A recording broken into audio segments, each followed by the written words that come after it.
lõppes 7. ja algas 8. akadeemiline õppenädal.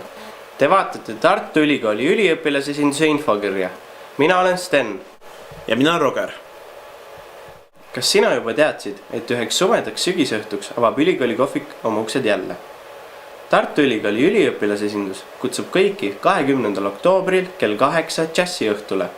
Esinevad vokaalansambel The Fuse ning Viljandi Kultuuriakadeemia muusikud. Pilet eelmüügist üliõpilasesindusest hinnaga. Ja koha pealt Tartu Keskkonnahariduse Keskus kutsub sind orienteerumiskoolitusele reedel 21. oktoobril kella 5:30. Lisainformatsiooni saab Tudeng. Jah, sina seal teisel pool ekraani. Nüüd on aeg visata õpikud ja konspektid nurka, sest käes on sügisene festival Tartu sügispäevad 2011. Pea meeles, et nädal aega korralikku vaimupuhkust tagab kindla edu talvisel eksamisessioonil. Vaata lisa.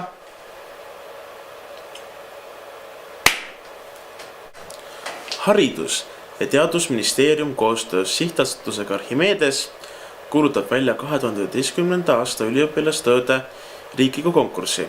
Sel aastal on töid võimalik saata 17. oktoobrini elektroonilise osalusvormi kaudu ja lisainformatsiooni saate siit.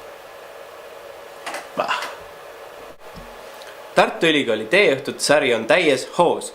Teisipäeval 18. oktoobril kell 17:15 räägib Andres Arrak teemal elu võimalikkusest pärast eurot.